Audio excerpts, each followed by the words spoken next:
Hey everybody, welcome to the Marketing Ownership Mindset webinar. I think the two most important groups of people that are going to benefit from this webinar, one are employees who are looking to develop their skills and become more indispensable members of a corporate marketing team. You're going to find a lot of stuff within this webinar that's going to help you to impress your bosses, for lack of a better term, but also just develop as a person and as a marketer so that you can continue your career journey and become more and more of a valuable member of whatever team you're on, whether it's your current team or whether you get a new job. These are things that you're going to be able to take with you because they're not specific marketing tactics necessarily, but they're more about the approach you take to doing your work. The second group is going to be marketing managers themselves. So there's going to be a lot of stuff in here that I would encourage you to take. Feel free to plagiarize and copy and paste if you need to. Some of the messaging that I'm going to be talking about here, and just send it to your employees or direct your employees over to watch a replay of this webinar. If you're in one of those two categories, I really think that the next 15 minutes or so are going to be really valuable for you. If nothing else, I'm hoping to just share a new mindset that you can take with the marketing work that you're doing. Let's get into it. All right. So the agenda, we're going to talk about why we're here. We're going to talk about what is marketing ownership. And then we're going to talk about why your manager wants you to take ownership. Or if you're a manager, hopefully this applies to you, where you want your employees or your team members to take ownership of the roles that they're in. All right, so why are we here? We're here because when you work in a corporate environment, you are always going to be both a marketer and an employee. And we never really think about this distinction, but there are very different things that make somebody a good marketer and very different things that make them a very good employee. And as employees and corporate marketers, we have to balance these two skill sets because they're both important, but they're important in very different ways. So on the marketing side, this is where you're truly focused on perfecting your marketing. You're going to look at it from an academic perspective. You're not going to want to compromise what you know is good marketing for things like corporate policy or the way we've always done things. You're also going to be much more focused. You don't want to be distracted with logging your time and going through red tape or anything like that. You want to be focused on being a good marketer. And then finally, you also want to be results driven. So we all know that being a marketer means doing a certain set of things, whether it's a campaign or a program, to get a certain result, whether it's generating leads, driving sales, whatever the case may be. So those are the things that are going to make you a really good marketer if you're focused on those things. On the employee side, there are some things that make you a good employee. Bureaucracy is often talked about in a negative context, and it can be if it's layered on too thick or if it takes precedence over a lot of other things. But really what bureaucracy means, or being bureaucratic means, is being a part of something bigger than yourself and making sure that you play within the rules of whatever organization that you're in. This is actually very important for an employee. And again, you can take it too far where you're focused so much on playing by the rules that you forget to be a good marketer. And we'll talk about that. But bureaucracy is actually a pretty big thing to focus on as you're growing as an employee. And I mean that in the best possible way. So the next thing is being a team player, compromising, listening to input of your team or people who aren't your team, maybe stakeholders or whomever might have an opinion on the work that you're doing, getting to harmony. Making these compromises and not just going and being laser focused on the thing that you know is right, but finding harmony with your teammates and possibly cross-functional teams. With marketing, we often work with development teams, and we want to get along. We want to be good teammates, and we want to productively move forward with everybody. You're going to be career driven. So this is similar to being a good marketer, but it takes out the marketing skill set, and it really focuses on Where are you going in your career? Are you looking to grow into a management role? Are you looking to just become literally the best, whatever it is that you do, whether you're an email marketer, a designer, a web content editor or specialist, or whatever the case may be? What does your career look like? That's under the employee bucket. That's your personal development. And then shared time. Being an employee means that there's going to be a certain amount of your time that you're spending on non-marketing stuff. You're going to be working with HR, logging your time, documenting your processes. All of these types of things that make you a really good employee and teammate are technically taking time away from you developing your marketing skills. So that's a very quick overview of what it means to be a really good marketer and what it means to be a really good employee. So if you talk to somebody from HR, they're going to want you to be here. If you can see the gray line, they want you to be a good employee because that's their job. Their job is to manage the human resources within the company. And that means making sure that everybody is following the rules, everybody's focusing on their career growth, everybody's happy and healthy within their role, and all of that. If you're a passionate marketer, you got into marketing because you really love it and you really care about it, you probably want to be on the complete opposite end of the spectrum, which is you want to focus on marketing and you want everybody else to get out of your way because they hired you to focus on marketing, right? Well, if you couldn't see it coming, this is the ideal range.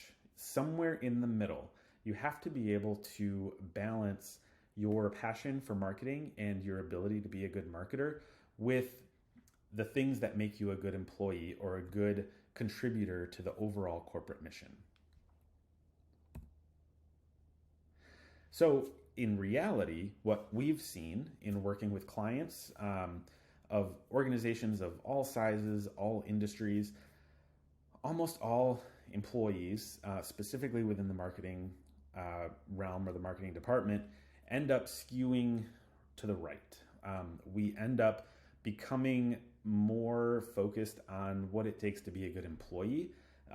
This is where people will use terms like CYA or cover your ass to make sure that you protect your seat at the table more than going out on a limb to push for really good marketing results. This is a problem because we find that it takes a lot of the passion out of the marketing, and it kind of dulls people's shine, I guess, when it comes to really owning their role and really putting everything that they have into it, because they feel like, well, if I just play the game, I can get a promotion. And then if I play the game better, I can get another promotion. And that kind of takes the subject matter of marketing out of the equation. And that's not very good. Okay, and this is a slide that is duplicative of what I just said, but in a little bit more detail. Self-preservation, again, protecting your seat at the table. Unclear expectations, this is a big one too. So if you're an employee and your leader isn't giving you very clear expectations, it's going to feel more risky to do marketing or to really put yourself out there with marketing concepts or techniques that aren't generally shared. They could be the right thing to do and they could be the best thing to do. But if you don't have kind of that strong expectation setting between you and your leader, it's going to be much harder for you to put your neck out in those types of situations. We have communication problems. We have the culture and over application of bureaucracy. And then finally, and this is kind of a result of all of these things building up, it's apathy. You get to a point where you become kind of an order taker because of all of these different things. You find maybe your coworker got promoted not because they were a great marketer, but because they played the game well.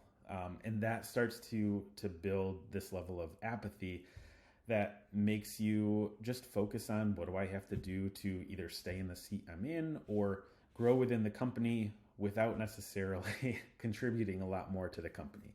It's a sad conversation that we have, but it's very, very prominent in the corporate environment. Okay, so why are we here? And this, hopefully, the lead up to this makes this very obvious. It's we want to find the sweet spot of being a marketer and being an employee. And we think that this sweet spot can be branded as the marketing ownership mindset. And what it means is you're not only committed to becoming the best marketer that you can be, but you're committed to being the best marketer you can be within the organization and the shared goals of everybody else in that organization. Okay, so now we're going to talk about marketing ownership. So, marketing ownership is, like I said, really when you find that connection between the marketing that you really care about and the organization that you work for. And we're going to talk in more detail about what that really means, but it really is that sweet spot. And I put in here, I'm not going to say synergy, but it's that connection between using your skills not in spite of the organization that you work for or the bureaucracy that you work within, but with that in harmony and making sure that you are positioning yourself and you're positioning your team to be the most productive versions of what you can be. Okay, the first one is owning your role. It's called marketing ownership mindset. So this shouldn't be a surprise that this is the first one.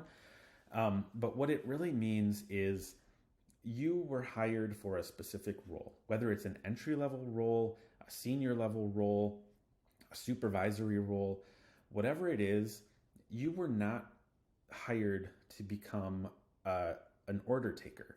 So if you're an SEO specialist or an SEO, I guess some people use that as a noun, your job is not to listen to what the developers are telling you about SEO.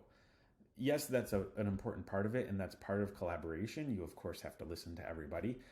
But if you are kind of the go-to person for SEO, it's your job to own that and be the leader of SEO, even if it's an entry-level role. If there's nobody else around you that's doing SEO or focused on the thing that you're focused on, you are by definition the leader of that subject matter. You may not be the leader of a team. You may not even have a seat at the decision-making table necessarily, but you're the leader of that particular role within the company. And it's very, very important to remind yourself of that every single day. You weren't hired to just keep a seat warm. You weren't hired to simply take orders from people who know your expertise less than you. You were hired to drive the company forward using your skill set. And owning your role means giving yourself the confidence and boosting yourself up to say, this is mine. SEO is mine. I'm going to listen to people. I'm going to try to learn as much as possible. But at the end of the day, SEO is mine. Okay, and this basically is going on and just kind of adding a little bit more context to that to say you have to have confidence in making your decisions when it comes to your specific role. You also have to have the confidence to disregard suggestions that aren't necessarily in line with your strategy or your approach to your role.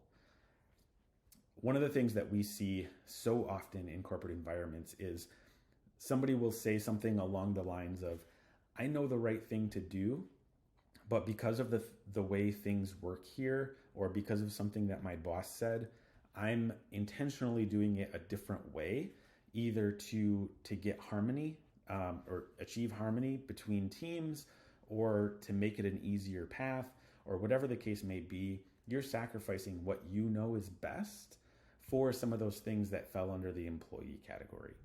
And when you take ownership of your role, you start to develop that confidence, and it's not meant to be an egotistical thing, and it's not meant to send you out there picking fights with people who disagree with you, but it's just meant to give you that confidence to say, I was hired to do this role. I know this role. I've studied it. I have experience in it. I'm continuously learning, and I'm here to do this thing. So when people come at you with random suggestions or, the shiny object thing about things that maybe you should consider, of course you want to be a good teammate and you want to be a good person and talk to them and listen to them. But at the end of the day, it's got to be up to you how that role is played out. So the next thing is, it's not just positioning, it's not just mental, it's not just positive thinking or building yourself up artificially. You actually have to become the expert. So if you're an entry-level SEO, of course you don't have 10 years of experience in SEO. And even though I'm telling you to develop your confidence, it's not a switch that you can flip. It's not just acting as if you have the confidence, even if there are a lot of things that you don't know. You have to commit to actually becoming the subject matter expert. So if that's not you today, you have to go through training. Your company might support you in going through training, but even if not, do it on your own time. Do it at lunch. I don't want to give the false impression that you should be working all the time, but you do. Everything in marketing is changing, and it's up to each one of us individually to keep up with that. So if you are in a role that could be the leader of SEO, again, even if it's entry level right now, it's up to you to take the initiative to either independently or through a formal training process within your company, get better, learn, make sure that you are the smartest SEO in the room whenever you can. You have to acknowledge your weaknesses. This is, everybody says this, and I'm going to say it too because it's so important. You have to be able to say, I don't know. If a leader asks you something about SEO, don't make up something or don't guess because you're afraid that if you say, I don't know, it's going to make them think more poorly of you. What's actually going to make them think worse of you is if you guess and end up being wrong and they realize that you didn't actually know what you were talking about when you answered their question. So know your weaknesses and be upfront about them. The most important thing is to say, I don't know, but I'm going to find out. And I know that's such a cliche to say. It hurts a little to say it because I know it's such a, it's just so common of a piece of advice, but it truly is that important. And then the last thing is help and train others in your area. So again, another common thing about growing into becoming an expert is teaching others doesn't just teach them. It also forces you to relearn things or learn things in a more connected way. So it actually helps you to learn more as you teach other people. So that's something that's huge. And just from a leadership perspective, again, not everybody is trying to grow into an actual official leadership role. But say you get an intern who's coming in to help you with SEO. If you get in the habit of learning how to teach other people what you do, then you really become the expert because you're not just the guy or girl who can do the thing, but you are the person who can help the thing get done, even if it's by somebody else. Okay, last slide on owning your role. You'll know you're doing it right if a couple of things start to happen. If you start receiving fewer orders and more outcome-oriented requests. So just using the example that we have on the screen here, your leader will start to come to you with statements or requests like, we're hoping to drive more conversions among this audience segment. How can we pivot our strategy to do that? They're going to give you that request because they know that you can break it down and build it back up in a way that is going to get the result that they want to get. This is a big contrast when you compare it to order taking, which is we need you to add these 15 keywords into our ad campaign by tomorrow.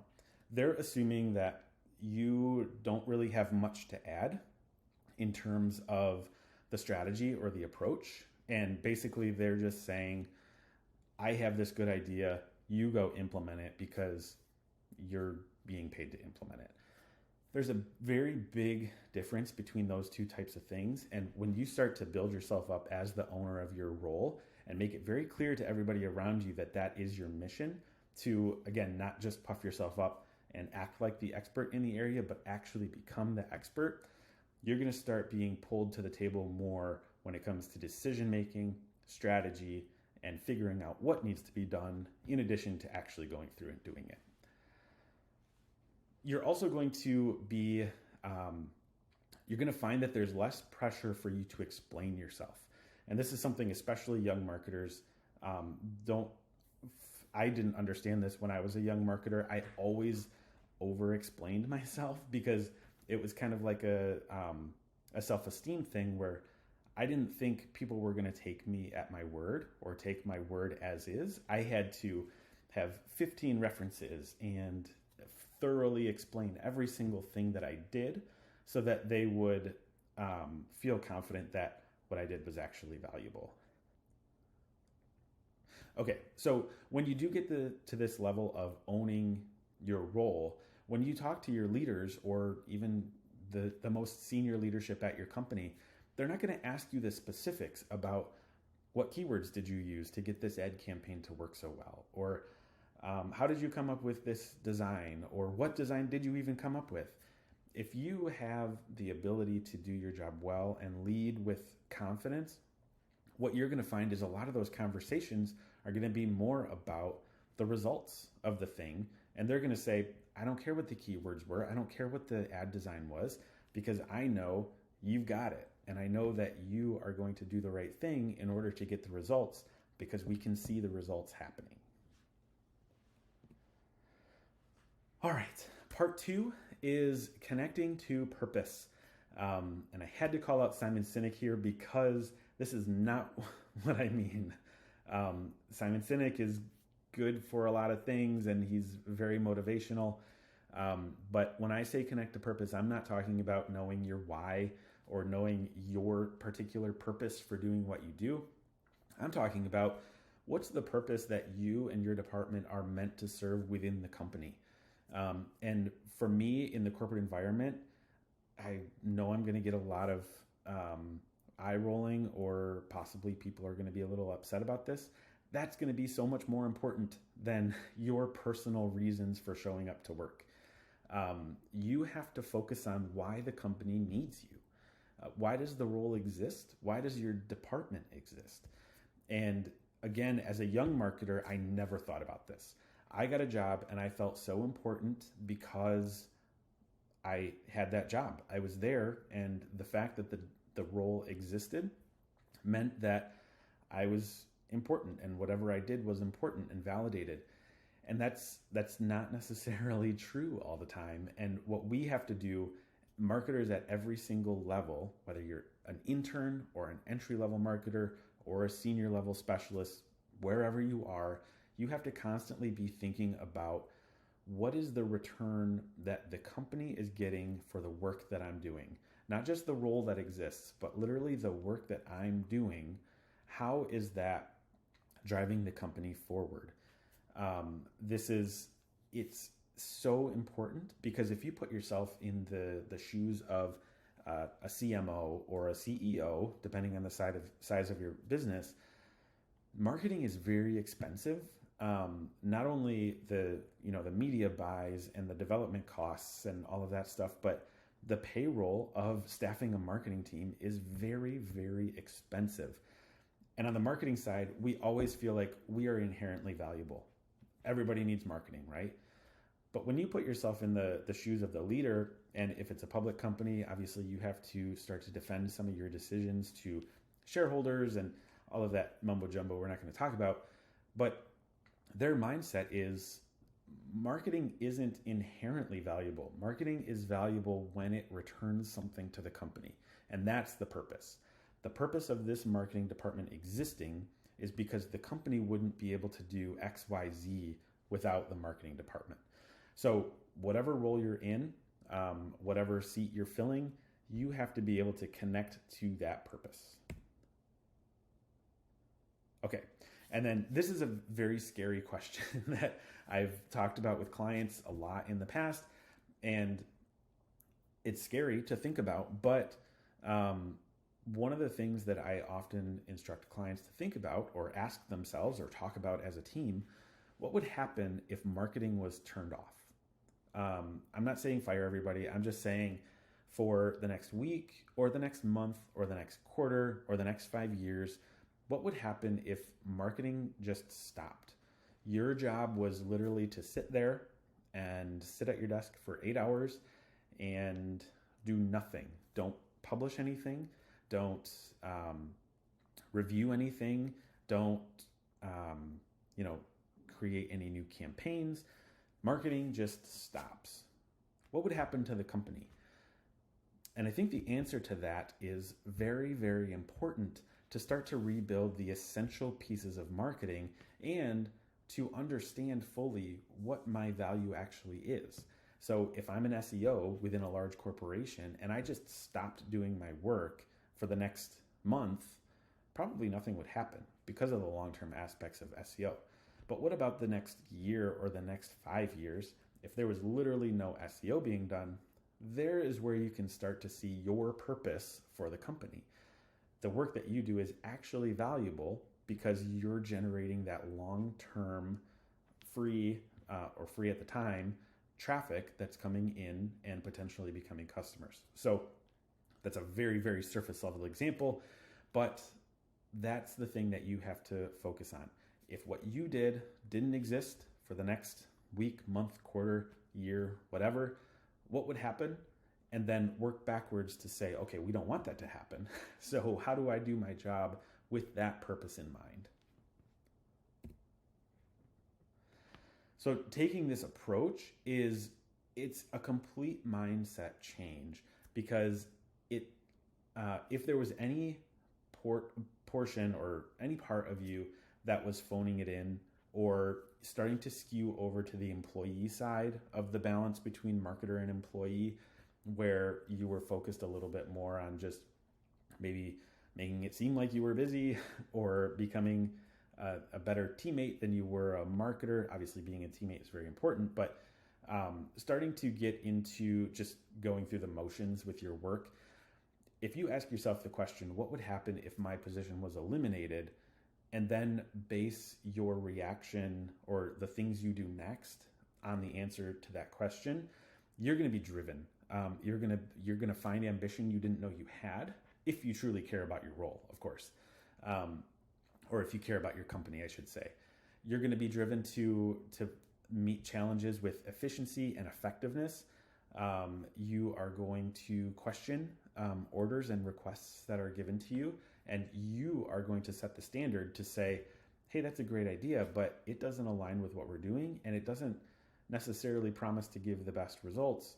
So you are the gatekeeper now for making sure that the work being done by you is the best, most effective work that can be done in that moment.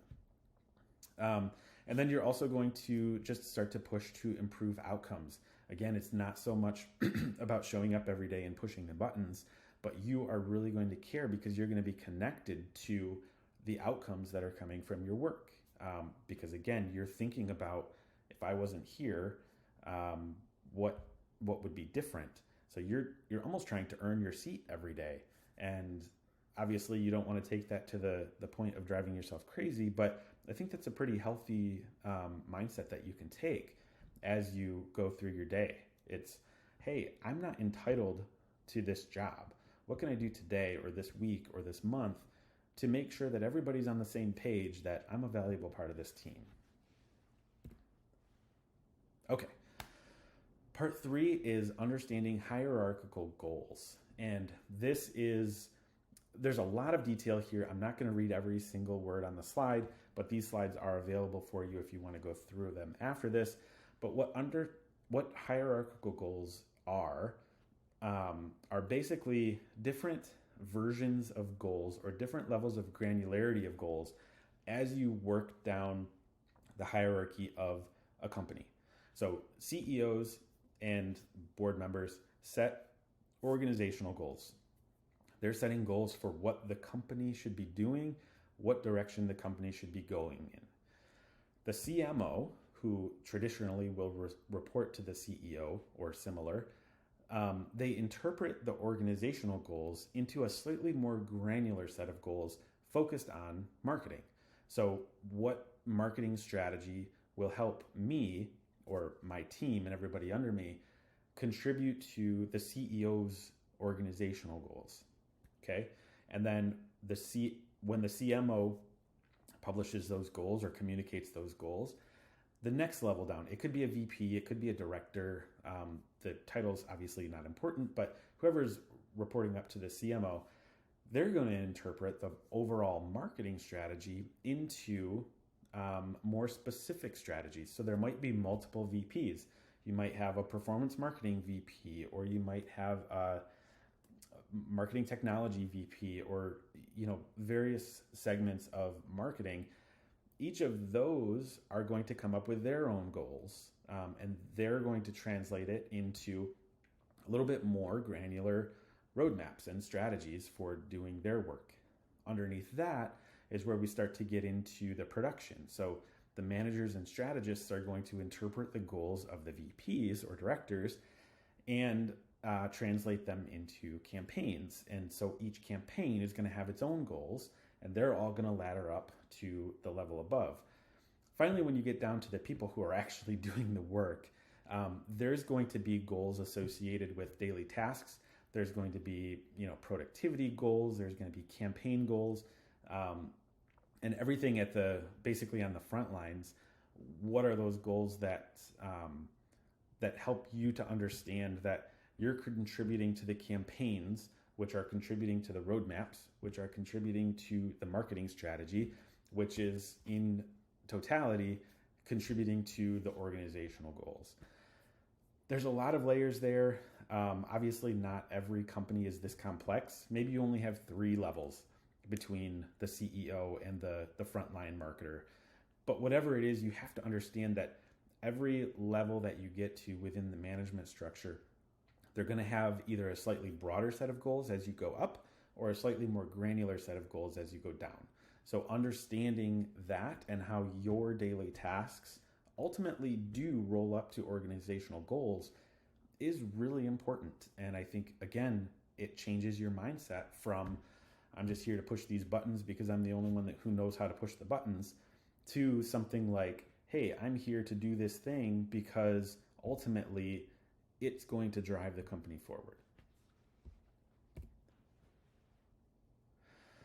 So one of the biggest things that falls apart, and this is the responsibility of everybody, including the frontline marketer, as well as the leadership of the company and the marketing department, is thoroughly explaining and setting expectations for what those goals are. So the CEO has to make it crystal clear what their goals are. The CMO has to understand that, be on the same page, and then make it crystal clear what her goals are, and so on and so forth all the way down the road.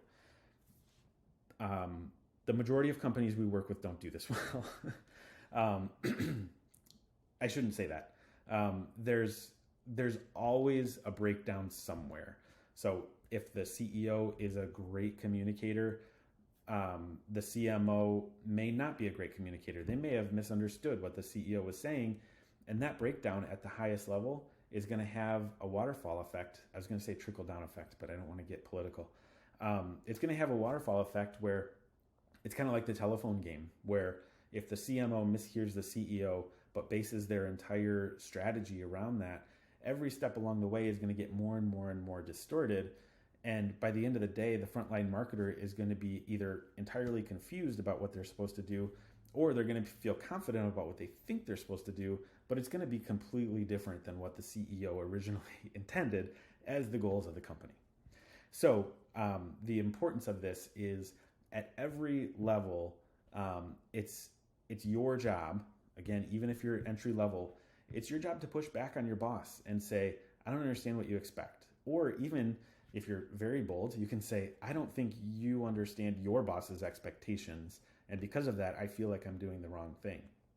That's obviously a little bit confrontational, and I'll leave it up to you to decide if you have that type of relationship with your manager. But the point is, if the goals aren't in alignment throughout the entire hierarchy, there's going to be breakdowns in communication. And at the end of the day, the people doing the work, the frontline marketers, are probably going to be doing the wrong things, which is just a cascading, it's going to have cascading consequences in that you're going to struggle to find purpose. You're going to struggle to understand what your manager's expectations are. You're going to struggle a lot. Okay, this is a slide that I'm including here. I'm not going to go through it because it basically just mimics everything that I just said, but it shows it in terms of building blocks. And if you're reviewing these slides after this webinar, I think you're going to find it very, very helpful to kind of visualize what those broad goals actually are. Okay, now we're to the last section.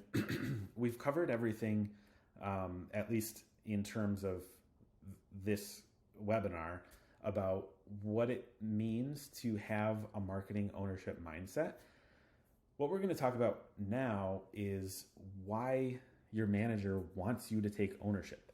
And if you're a frontline marketer and you don't have the best luck with managers, I know that you're probably saying in your head right now, but my manager is a micromanager and there's no way that I can take ownership, because even if I try to, they're constantly going to be flying in and, trumping the things that I decide on with their own ideas. And that might be true. There are some people who are inherently bad managers. I hate to say that. I don't hate to say that because that's one of the things that we'll be talking about in other webinars. There are a lot of bad managers.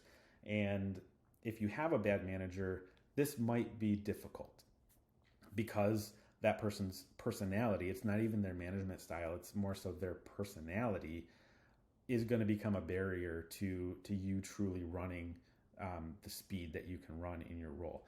But that's another topic that we can deal with in another webinar. For the purposes of this, I'm going to talk about a manager who's at least competent, if not a good manager. And what we find is there's actually a lot of good managers who find themselves micromanaging or getting involved at the tactical level, not because they want to. They really, really don't. And in fact, when we talk directly to senior leaders, VPs who do fall into this category, they are begging us to help them find a way to empower their team to take more ownership so that they don't have to be involved in all of those day-to-day conversations. They don't want to be talking about keywords with you, honestly. And it may not feel that way because they're probably always talking about keywords with you. But I would, unfortunately, and I know this is a hard thing to hear sometimes, I would take those as a criticism of the work that you're doing. And it may be justified and it may not be justified, but I would take that as the reason Mr. Manager is hounding me every day about the details of the tactics I'm doing is because he doesn't trust me to do my job. And as you start to take more ownership, things are going to change. Your relationship with your manager is going to change. Again, assuming that you have a manager who's a decent person and is also trying to improve their role. So let's go to the next section. So the cure, we're calling this the cure for micromanagers. Again, this is a cure for working with your manager who really doesn't want to be a micromanager. And this is, showing ambition and confidence in your role will get your micromanager off your back. If your manager keeps butting their head into your work, it may be because you're not approaching that work with enough ambition or confidence, or you may seem unsure, or you may be looking to others to validate your ideas. And I get it, especially as a young marketer. It's so hard to be personally confident in the work that you're doing because there's so many people with so many varying levels of expertise all around you that it's so easy to start to look to others for validation and input on the things that you're doing. But what I would recommend is either having a direct conversation with your manager to say, I'm either an expert in this and I've got it. Basically, that's the end result is you want your manager to hear and believe the fact that you've got it taken care of. you're going to start talking about results with your manager, but you want to get away from talking about the day-to-day decision making and the day-to-day tactics that are going into those results. So that may be a conversation to say, I don't know if you've noticed, but I'm trying to take more leadership in the actual work that I'm doing. I would love to talk to you about the results of that and maybe any feedback that you have as a result of the results.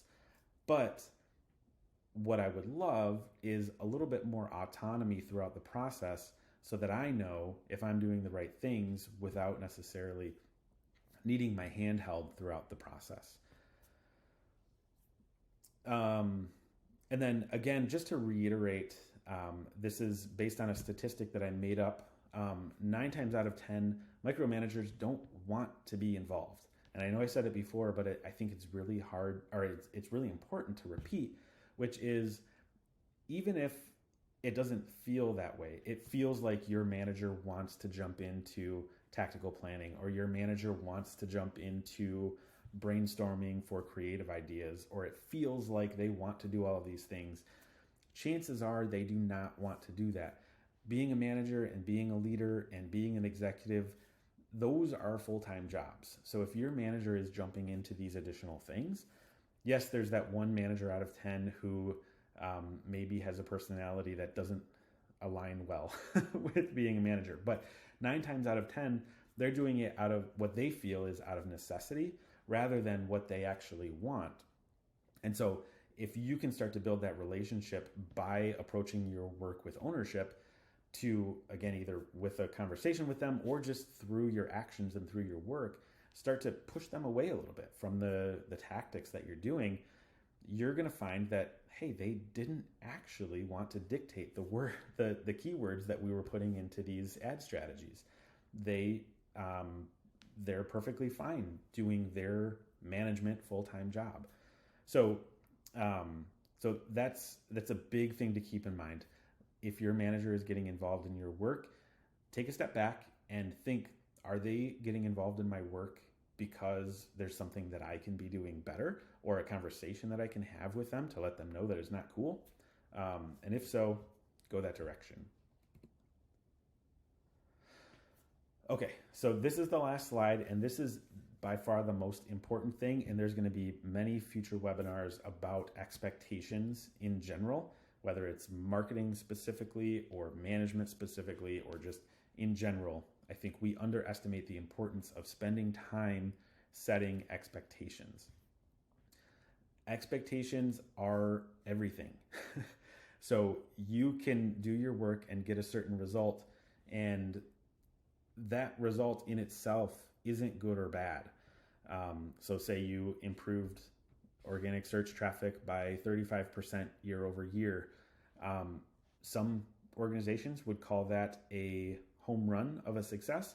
Some organizations would call that a failure, and it all depends on the expectations. If you went into the year saying, we're going to improve by 75% because you were very ambitious and you saw opportunities that made that true, or made you think that was true, that 35%, I think that's the number I said before, is going to be a failure because the expectation that you set was higher.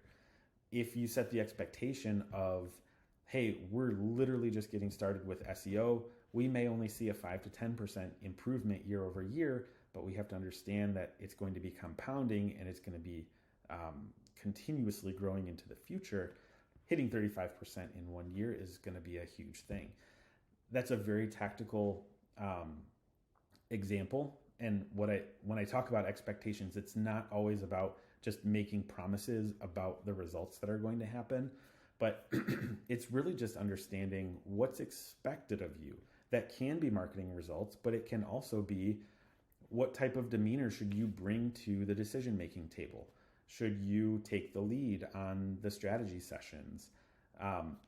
Whatever it is, it's understanding the actual role that your role fills within the company.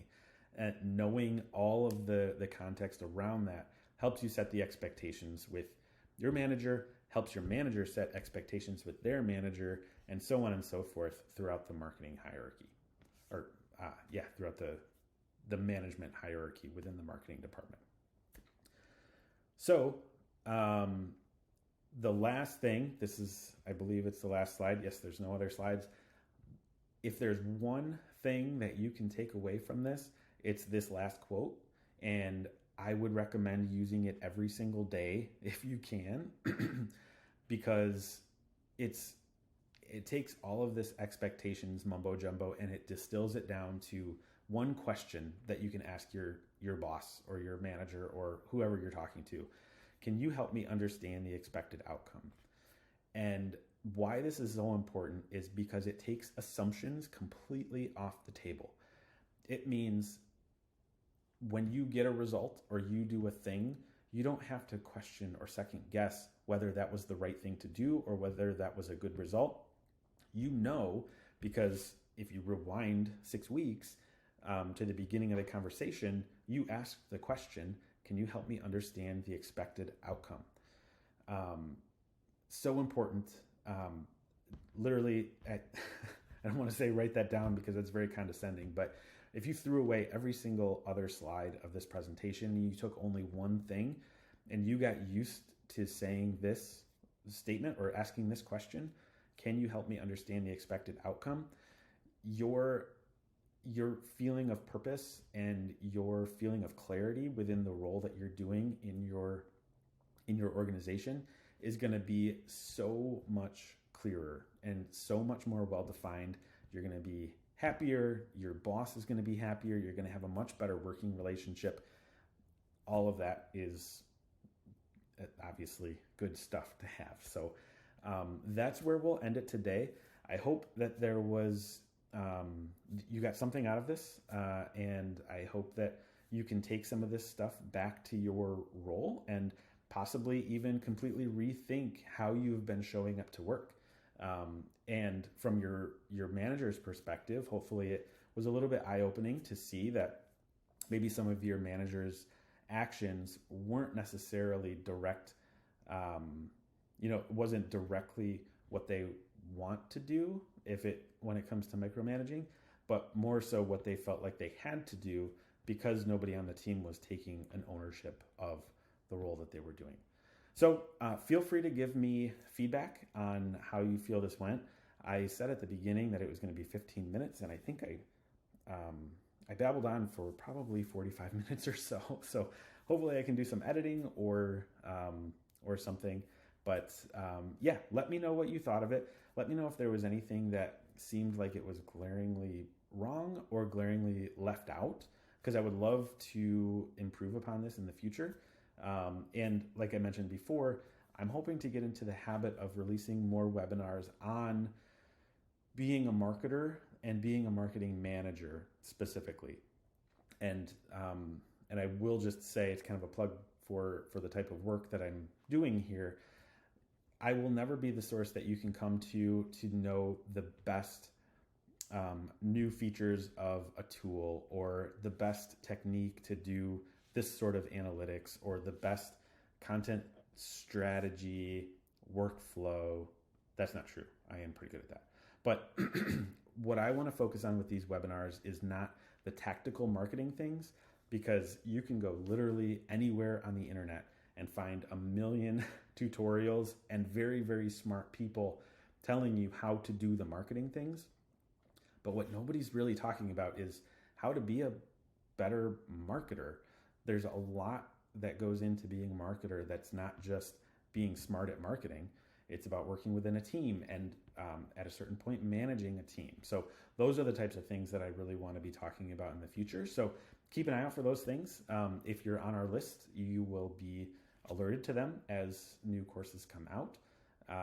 Otherwise, we'll be on social media, and you can always feel free to reach out to me there. So thanks for listening, and I hope to see you soon.